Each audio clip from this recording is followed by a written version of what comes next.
If he had a gun, it wasn't under him.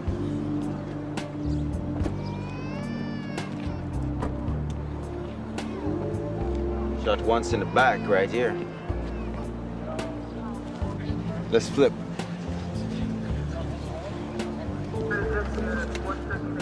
Oh, yeah. Looks like the bullet came out just under the throat, right here, maybe. A lot of damage. That could definitely be your exit wound. The guy from the cleaner says he heard 4 or 5 shots, but he can't be sure. Look at this.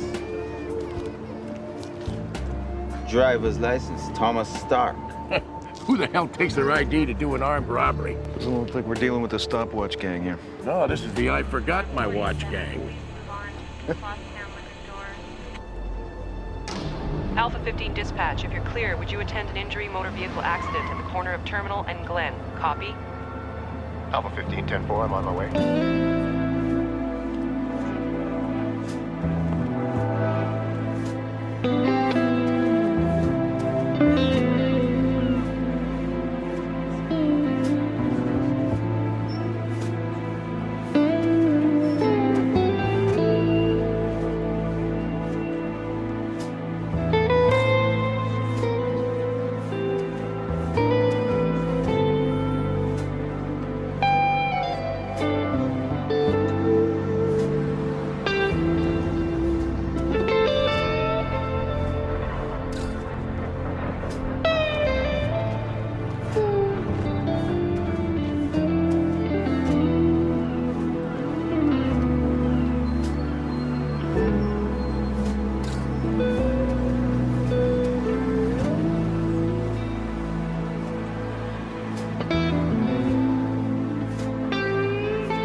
Hey, Tony. Hey, guys. Any idea what happened here? As far as I can make out, 2 guys wearing ski masks, one of them there, approached these 3 guards while they're filling a cash machine.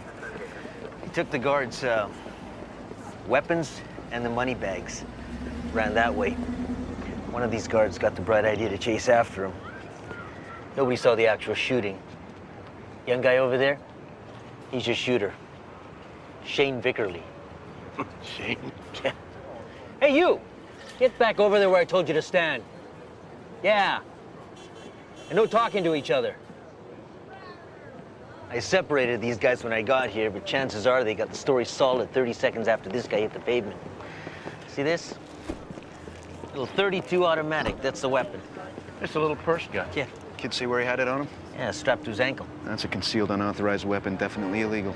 Did Shane there say why he shot the guy when he was running away? Well, he claims he was defending himself while making a citizen's arrest. Citizen's arrest. Sounds like somebody made a little call to the company lawyer, get some advice about what to say to us, huh? Now, if he said he was protecting property, could be looking at doing time for manslaughter. All right.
Yeah, hi, it's Vinci.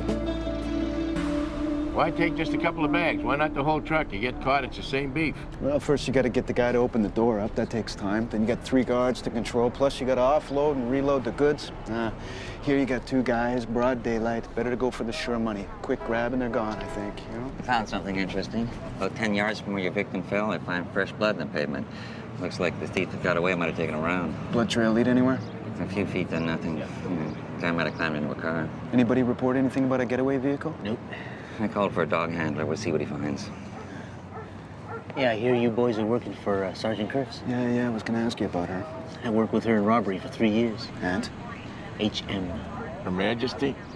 High maintenance.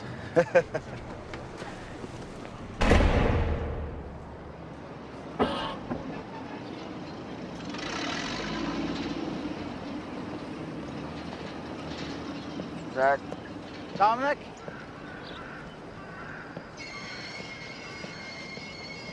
Looks like a bad one. It's about as bad as it gets. Okay, his truck is registered to Peter Honeycutt here, 26 years old. I noticed he had a dock certificate for parking here in the windshield.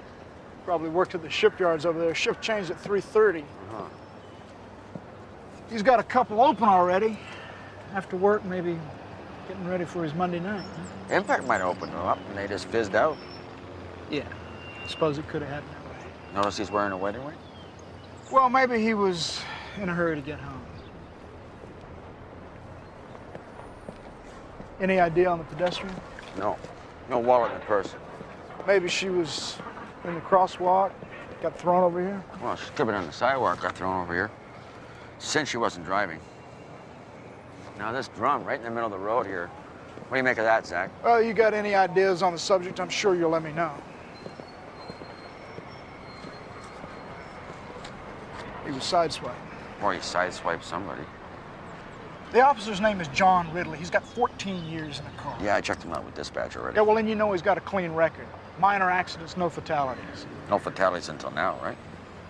Look, we don't know what happened here. Yeah, we know what happened here. He's in a dangerous Code 3 pursuit, this guy. The man is in a coma. His face is shattered, his leg is crushed. It's a miracle he survived at all. Oh, here, I got 2 dead people. One of them for sure is an innocent bystander. Why can't you include them in your prayers, Zach? You about done here because my team is coming in soon. We gotta sort this out. I'll tell you what, your team gets here and I'll clear right out. I don't want to second guess your ability to do your job, Zach. Not now, not ever.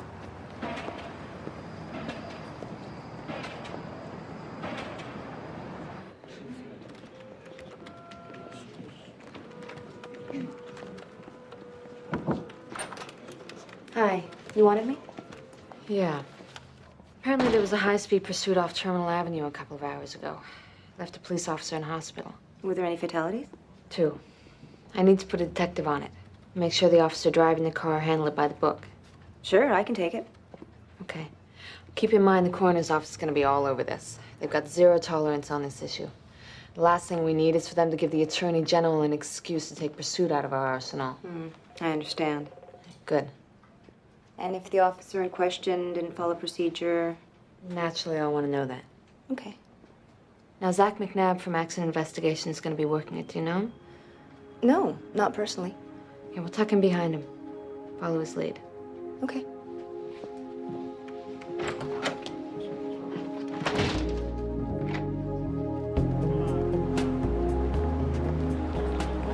Well, how do you want to handle these guys? 90% of the time, these armored car heists are an inside job, am I right? Right. So we go with the odds. We go with the odds. Any one of them could have been behind this. The guy who's behind this is sitting at home in front of his TV set watching a cartoon channel. Which guy do you want? I'll take the guy on the end that's smoking. All right, I got the shooter. Okay. Oh, wait. What? I want to take the shooter. Want the shooter? Take the shooter. I'll get the guy smoking on the end there.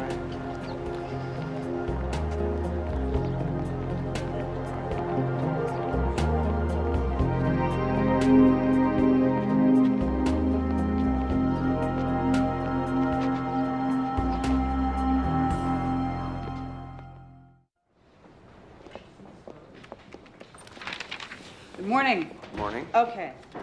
High-speed pursuit guidelines from the AG, sections 1 for 1 of the police training manual. These are your chase fatality stats from 90 through 98. There were 32 deaths. 32. This is the memo from the Miami PD on high-speed chases. Oh. The public safety regs intersection care is in part 6. Also, Baltimore's faxing us all their new guidelines, and Calgary's sending us all their stuff on their helicopter. Helicopter, I never asked for that. Yeah, Flynn did. And Detective Cosmo's in your office. And I need coffee. Detective Cosmo, are you going to be investigating Officer Ridley's conduct in the high speeds? That's right. That's for you. Dominic, have a word, please. You don't mind, Detective? Wait for me. I'll work on the autopsy with you. No, that's all right. I'll see you down there. I'll see you down there. Zach McNabb. He's a self-righteous, lard-ass traffic cop. What the hell did you do to piss him off? Nothing. I spent an hour with him on the scene of a high-speed chase the other day. We had a few words. It was nothing. Well, he called me this morning to ask for another coroner to be assigned to the case. Prick. Don't worry. I want you on this. Good. Because Zach there is going to make a big meal out of this one, trying to establish that Officer Ridley there followed the chase guidelines, which is nothing but a smokescreen for the real issue here. Which is, in your mind? Property crime. Property crime? Yeah, property crime. Mothers should be made aware their children are being sacrificed on our highways almost every day for the sake of stolen cars. Yeah, well, we argue that. And the police will argue that they're chasing rapists and murderers. We need to present them with an alternative. We need to push for a helicopter. You can't give me enough money for autopsies? You're going to push the Attorney General for helicopters for the cops? If Ridley was 500 feet in the air yesterday, we'd have 2 less bodies downstairs waiting for an autopsy. Oh, come on. I'm a crook. I'm in a car. I see a helicopter over top of my head. I'm going to hit down the highway, the pedal to metal, all that much more to get away from him. Either way, we have got to stop the carnage. This case has to work for us. Which may not happen if Officer Ridley's chase was by the book. Somewhere in this, Ridley made a mistake. If you look hard enough, you can find it. Oh, I'll find it. Thanks. Okay. Before we get started, what's the company's current shooting policy?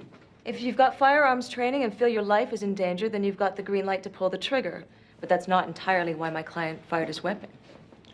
Illegal weapon. You have firearms training? Yes. Okay. There were 3 bullets fired from your gun. The first one hit robber number 1, the victim. By the way, his name was Thomas Stark. Does that mean anything to you? No? Okay. The second one, we think, hit robber number 2, who was running away. And the third one missed everybody altogether. I yelled for this guy, robber number 1, to stop. He took a shot at me. What about this guy here, robber number 2? Did he shoot at you too? I don't know. Yeah, maybe. Okay, the guy he shot, robber number 1, what kind of gun did he have? It was a .38 revolver. Well, we didn't find any weapon on him. Well, this guy, robber number 2 there, the one carrying the money, he grabbed the gun and took off with it. He stopped. He comes back. He's right here, this close. This is you here. How come you didn't try and shoot him too? I don't know. I guess I froze up or something. They teach you to freeze up on the firing range. All right, let's move on. Weapons training. Okay, why don't you tell me about your co-workers, Mr. Y and Mr. Z here. You guys hang out together? Hockey games, poker, whores? We don't have that much in common. They're older than me.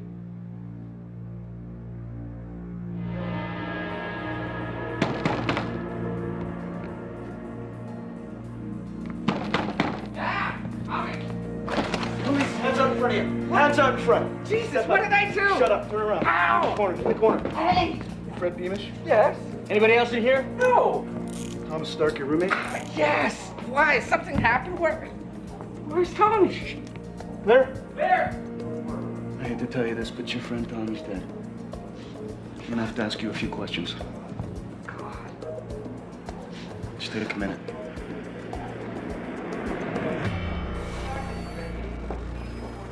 You talked to the shooter? Yep. How'd it go? Early days yet. Can I talk to you a minute in my office? Ladies first. I'm gonna get right to it. You're senior detective, and if you're harboring resentments about my appointment to this job, I expect you to put them behind you. And if you've got a problem doing that, tell yourself my position is only temporary.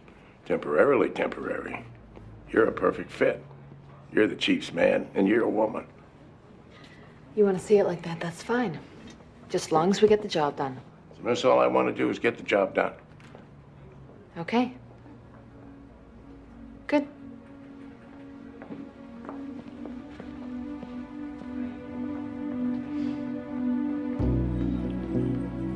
You and Tommy were close? Yes. Very close? You had no idea he was planning an armed robbery? No. What were you doing yesterday afternoon, say from noon on? I was downstairs helping my landlord paint an apartment.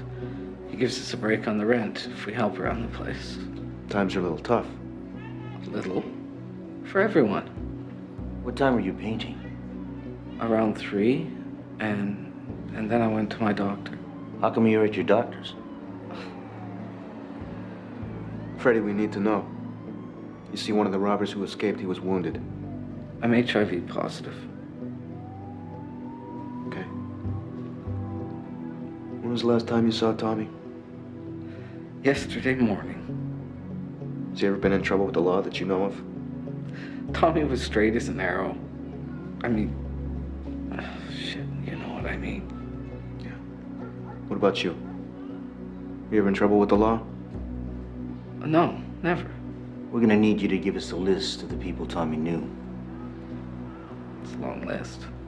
What do you do for a living? Me? I'm between jobs. I told you I'm HIV positive. But Tommy wasn't, if you're wondering.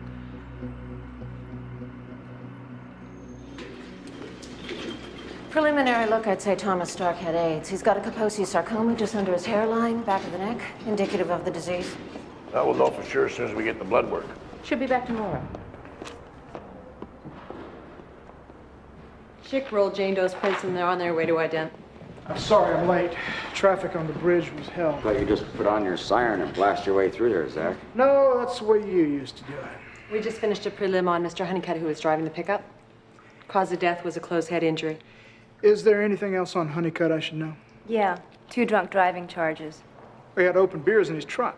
Well, let's not get too excited about the alcohol until we get the blood work back from Tox, okay? Well, I'll make sure our samples go to the head of the line. They owe me a favor. See, he's got full. Moving right along. They're big boys, too. Your female pedestrian was approximately 30 years old, in good health. She took care of herself, sensibly dressed. Her makeup appears to have been freshly applied. It sounds like she was going to her job or coming from there. Her primary injuries are on her left hip, her full right torso, including her shoulder, rib cage, hip, and thigh, her upper chest area, her face, her hands, and knees. She was tossed around. Cause of death, broken neck. Is there any way of narrowing down the sequence of events? From the initial pattern of bruising, it appears she was struck first on her left side, a hard glancing blow, which probably spun her 90 degrees and knocked her down. Then, somehow, she got up on her hands and knees. How did she get up on her hands and knees? She's got a broken neck. It isn't, not yet. Stay with me. I recovered gravel from her palms and kneecaps. What do you mean, like she was trying to stand up? Bingo. And that's when she was struck again. Full impact, this time on her right side, and that's what broke her neck. She's struck by 2 vehicles, you're saying? Mm-hmm.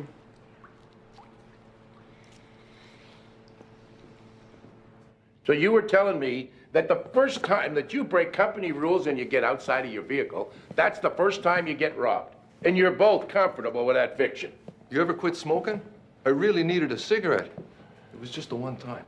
Bullshit. Shane says you've been getting out of the vehicle a couple of times a trip to go for a smoke. Okay, so I've been chipping. Yeah, well, the way I see it, this score doesn't go down at all unless you are outside the vehicle. Otherwise, you're inside, locked up, and you're calling for backup. You don't think I feel like an asshole? I could have got my partners killed. I know that. Well, let me ask you this. The money was insured.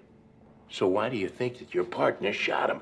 He wasn't protecting the money. He was making a citizen's arrest. He wasn't protecting the money. He was making a citizen's arrest. Just ran the red light and I'm code 3 in pursuit. No traffic. Can you give a direction? 440, this is dispatch. I say again, what's your direction? East on Terminal off Main. He just took the corner ahead of me. Let me know when I'm at 90 seconds. He was assessing the risk. 90 seconds, he wanted to make the decision whether to continue. He was in pursuit of a traffic violation. There he is. That's the second multiple. I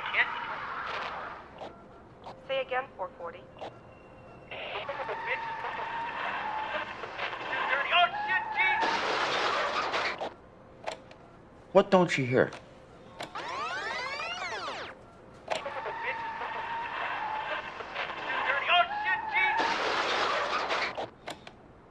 There's no siren. That's right, there's no siren. He's in a highly dangerous Code 3 pursuit of a traffic violation. He's proceeding with no siren. Wow.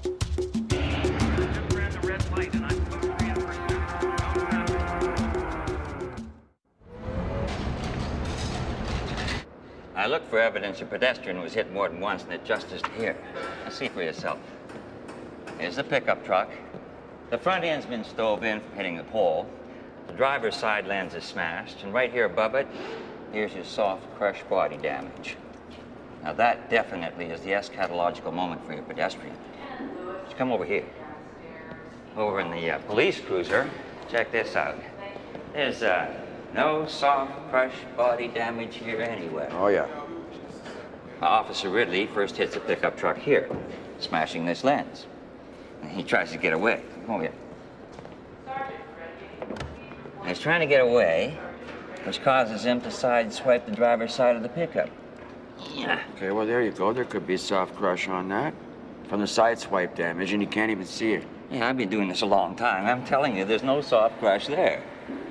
What about the other artifacts from Jane Doe's body? Check, there's got to be more than gravel. Yeah, there was. There were paint chips and plastic lens fragments embedded in her skin.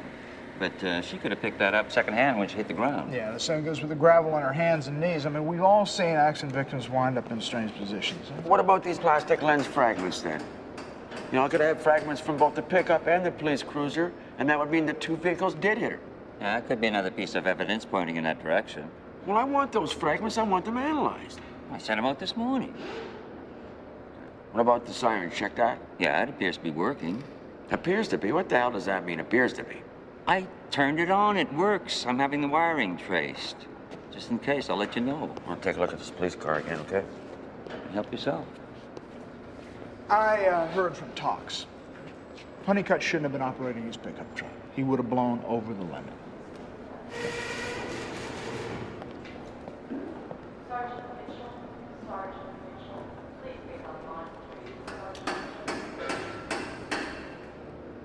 You get the same answer you got with Mr. Vickerly and Mr. Breckenridge. Mr. Herman will not now, nor will he ever, take a lie detector test. Well, that's too bad, because then I'm going to have to ask Mr. Herman about his embarrassing financial situation in front of you, which probably means for sure he's going to lose his job when you take what I have to say to his boss, which I guarantee you she's going to do. Because when you hear this, it's going to be pretty obvious that Mr. Herman here was in on the deal. And even if we don't prove it, it's going to be bye-bye gainful employment. I don't know what you're talking about. I don't have any money troubles. Oh, that's not you with the 2 mortgages, the new van, the ex-wife with the alimony, and did I mention Sundays at the track? You know, your ex-wife thinks you have a gambling problem. You know how he pays for all this? He has 2 jobs. By day, he's the fearless protector of the cash machines. And at night, he's Tinkerbell. Mixing rum punch behind the bar in a fruity nightclub. And that's why your wife left you, because you came home stinking of men's cologne. Son of a bitch! That's enough. Let him go. Why would you? I would seriously reconsider my options, because we are going to nail everybody involved in this, and that's a guarantee. I've got nothing more to say to you.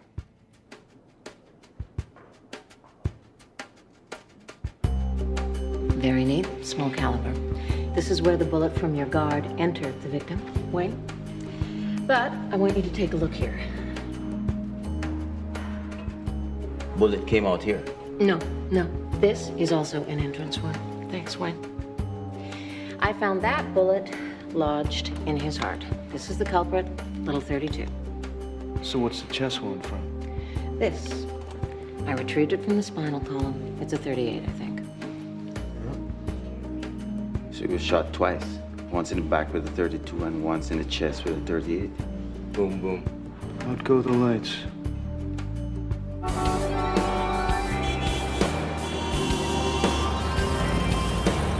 Mr. Honeycutt got off work, drove his pickup to a pub on Main where he shared a pitcher of beer with a friend.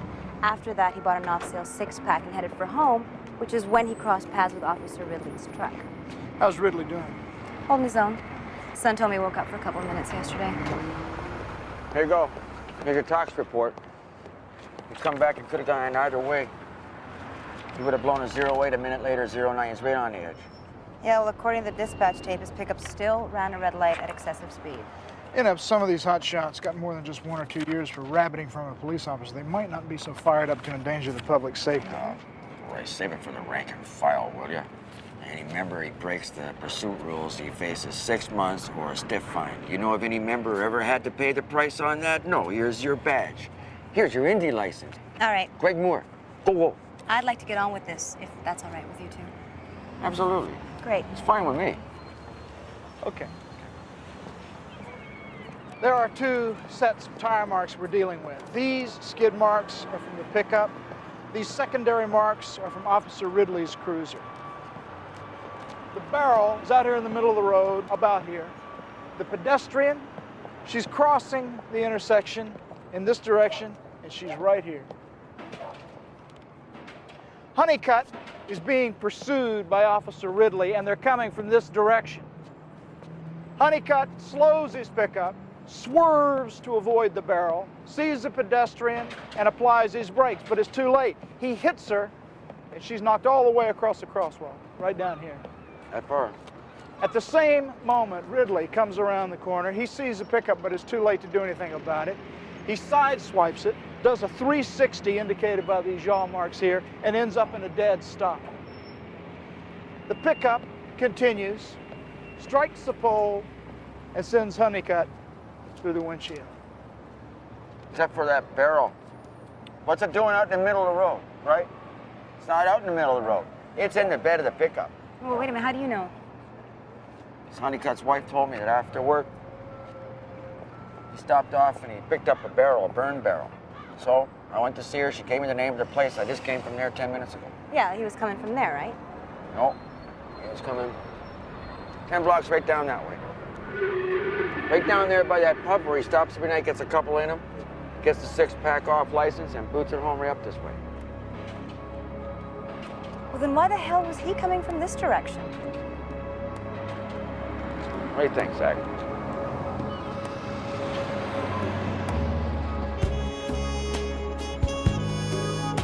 All right, now stay with me on this one, okay, guys?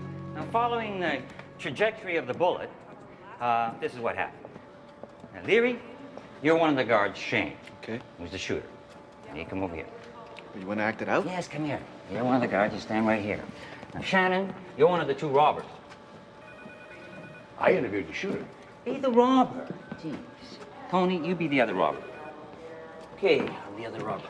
Okay, you and Shannon start running away. Acapulco, here we come. Oh, wait, Tony, you're about 7 or 8 feet behind Shannon. Now, the shooter yells for you guys to halt. That's you. You're the shooter. You yell. Oh, that's me. Okay. Hey, you guys, come back with my money. Now, Tony, turn and fire. Bang! Bang! Now, Shannon, you get ready to fire. Leary, you too. Now, you both shoot at the same time. Tony is caught in the crossfire directly. Ah, you got... Exactly. Gunfight at the mini mall?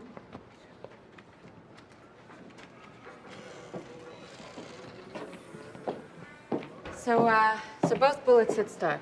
There's no way of knowing who fired first. Yeah, he gets one bullet in the chest, the other one in the back. He goes down, the other robber's wounded.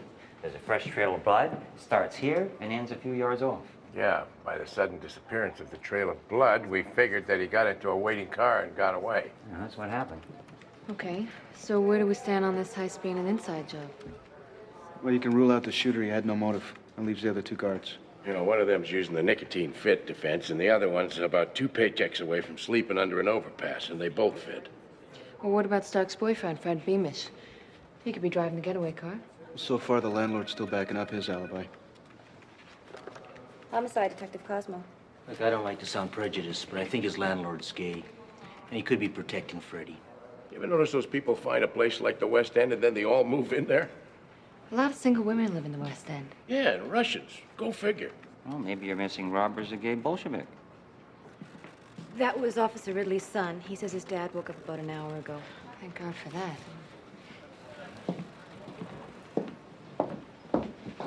you doing? You making us look like...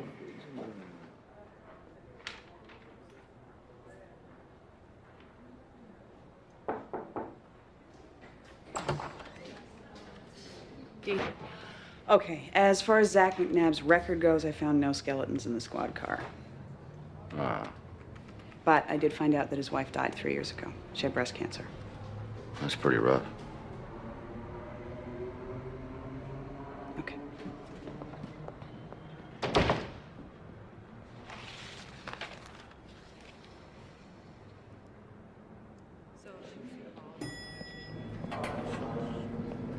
Hey, Dominic. I was just telling Zach that Officer Ridley woke up about an hour ago. That's great. Did you say anything? His siren wasn't working. He thinks his siren wasn't working. Did you say anything else? And that's it. He has no memory of the accident at all. Excuse me. Oh, yeah. Oh, but his doctor said give him a few days. He may come back and may not. Siren wasn't working. The guy who has the locker next to this one was storing some furniture in there. Started smelling something. So he goes to the manager, tells the manager uses his master key to open it up. Yeah, you only got to smell that once to know what it is. Oh, Jesus. Now, this guy looks like he was shot once right there in the chest, just by the collarbone. There's not much blood down here. He was killed somewhere else and put back here. Now check this out. Got all kinds of blood on the passenger seat. So who's riding up here, bleeds out. Who's ever driving moved him to the back. Maybe.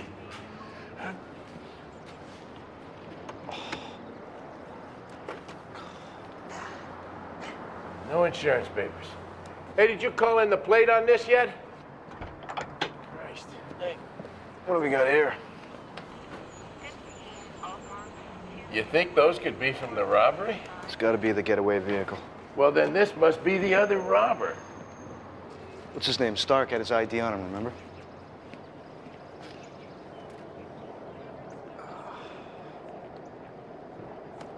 Real pros, these guys. Traymore, Paul Traymore. Yep. The locker is registered to a Paul Traymore. Paid up 1 year in advance. Christ, the way this is going, the car probably belongs to Traymore, too. All right, I'll call body pickup. Anything else I can do for you guys? No, thanks, Winston. We'll lock this scene down and get the car over to the police garage. Does the name Freddie Beamish mean anything to you? Get out of here. Hello? Chick? God damn it, Chick. Oh. Jeez, get on here. So? What's up? Well, I got the results back on those plastic lens fragments. Yeah? And you were right. They did come from two different vehicles. Yeah? One of them was definitely Honeycutt's pickup. And the other one was definitely the police cruiser? Oh, sorry. There was a lot of old debris in the ground. She probably picked up some plastic from the pavement. Now, watch yourself. What's this?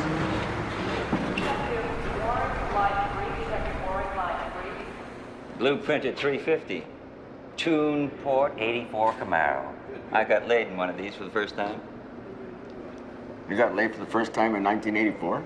On that particular model, yeah. And they found a dead guy in the back. Homicide thinks it might have been the getaway car that was used in an armed robbery on Monday afternoon.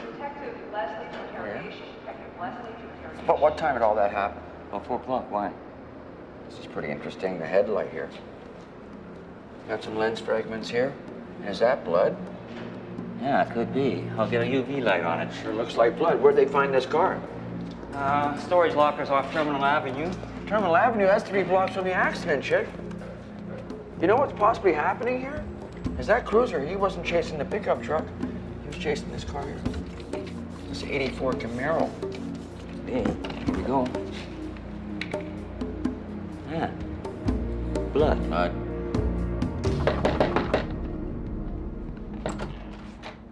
We found your 84 Camaro. I sold that car. Now, maybe you didn't hear me. The 84 Camaro registered in your name. It's time you start telling us the truth. What do you say? Shit. Herman was serving drinks to Tommy and me and Paul. All right, so Herman's in on it. What about the other 2 guards? No. What's the story on the dead guy we found in your car, Paul Tremore? He was a friend of Herman's. All right, he's serving you drinks. Yeah. And Herman said his day job was working as a guard for an armored car company. And it would be a piece of cake to rip it off. One thing led to another, and... So it was Herman's idea? More or less. His friend Paul was really into it too, some butch fantasy he had going. That's where we got the guns. I just wanted the money so I could take a trip with Tommy. Like a vacation, you mean? Yeah, vacation, a bloody goddamn honeymoon, before we were both too sick to enjoy ourselves. There's nothing wrong with that. Tommy had full-blown AIDS. That drug cocktail didn't work on him. That's a death sentence, you know. So we're gonna look for alternative treatments, and then we're gonna move back east to be close to my son, and whatever was left over would go for drugs. Because they're not covered back there. I mean, if I got sick, you get a disease in some parts of this country and then try and tell me we have free health care. That's just the biggest lie. We figured, what the hell, we got nothing to lose. You just never figured you'd lose him. I never figured that. I stole a car the day before, but the next morning it wouldn't start, so it was too late to call off the robbery. I couldn't leave my partners just standing there with their dicks flapping, so I went and got my car. What happened after the robbery? I heard gunshots, and Paul got in the car, all bleeding all over and screaming. He told me Tommy was shot. I was so scared, I didn't know what to do. I drove away. God. Drove away and left Tommy there.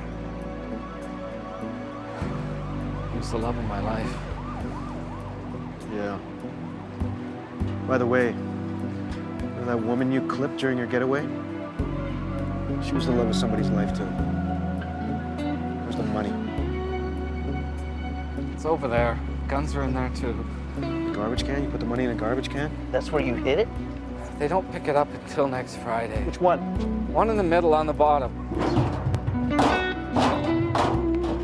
Where'd you put it? The one in the middle on the bottom. Where's the money, Freddie?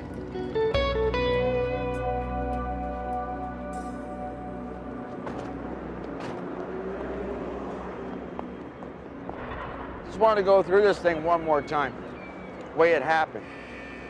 All right, let's go through it the way you think it happened. I got an ID about an hour ago on the pedestrian. Her name was Peggy Dillon. She arrived in a cab. We know that because the driver found her wallet underneath the seat last night. He was cleaning up after her drunk, and he said he remembered her. He said that she had told him she was coming down here, she was looking for a job, she had an interview.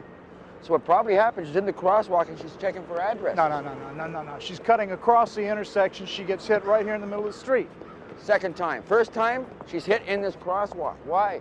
Because here's the getaway car.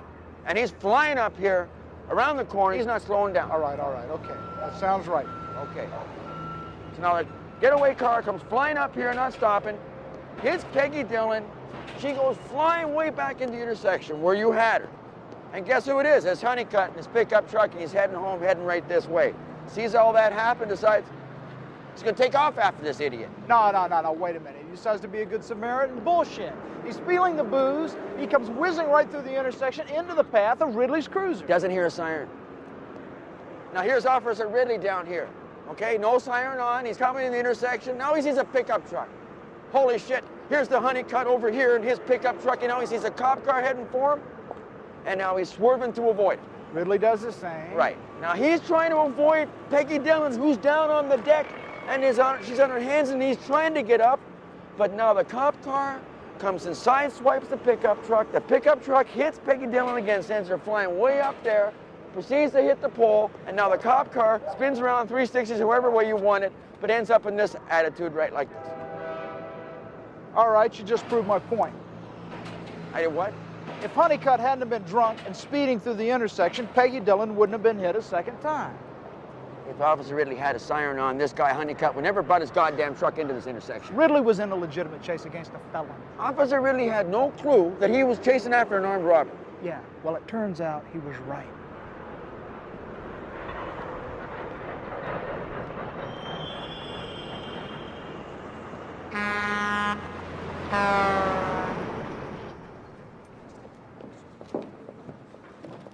I got your report on the high-speed chase. You cleared Ridley.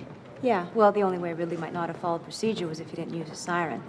The chick says he tried the siren 50 times in a row and it worked. The 51st time he tried it, it failed. So his siren wasn't working. He was following procedure. Okay, good work. Hey, Leo. Hey. Any luck with Herman cutting a deal? No, how about you with Freddie? No, neither one of them's giving up the money. You know, maybe we got it wrong. Maybe Freddie and Herman aren't as stupid as we think. What are they gonna get, 10 years? They're out in 5 or 6, and then they got all that money waiting for them when they get out. Yeah, I don't think so. See, Freddie messed up with the garbage pickup. They changed the schedule. There was a pickup the day after the robbery. That money's out at the garbage dump being eaten by seagulls. Yeah, where it's offshore and an 8%. Detective Leary, have a word? Yeah, sure. Hey, Leo. Kurtz have you in for a chat? Yeah, you. Yeah.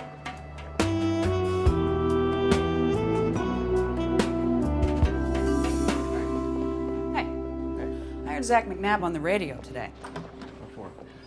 Well, did you know that the coroner's office is outdated, overfunded, and should be scrapped in favor of a medical examiner? Did he mention my name?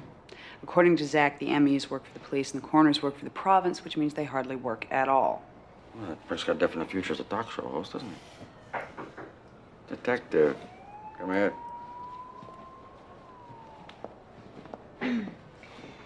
I just wanted you to know that I'm clearing Officer Ridley on the chase.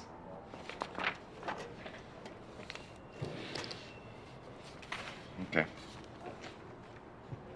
That's it? What, you're not gonna bitch and moan at me about it? Why, is it gonna change anything? No.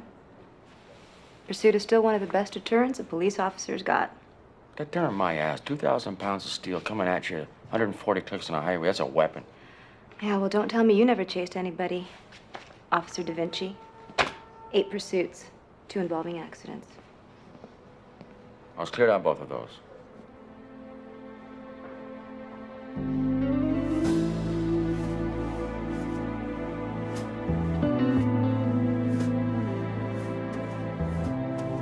Mr. Dillon, this is Dominic Da Vinci from the coroner's office. How are you holding up, sir? I just wanted to tell you it appears your wife was hit during a high-speed pursuit of a felon by a police officer.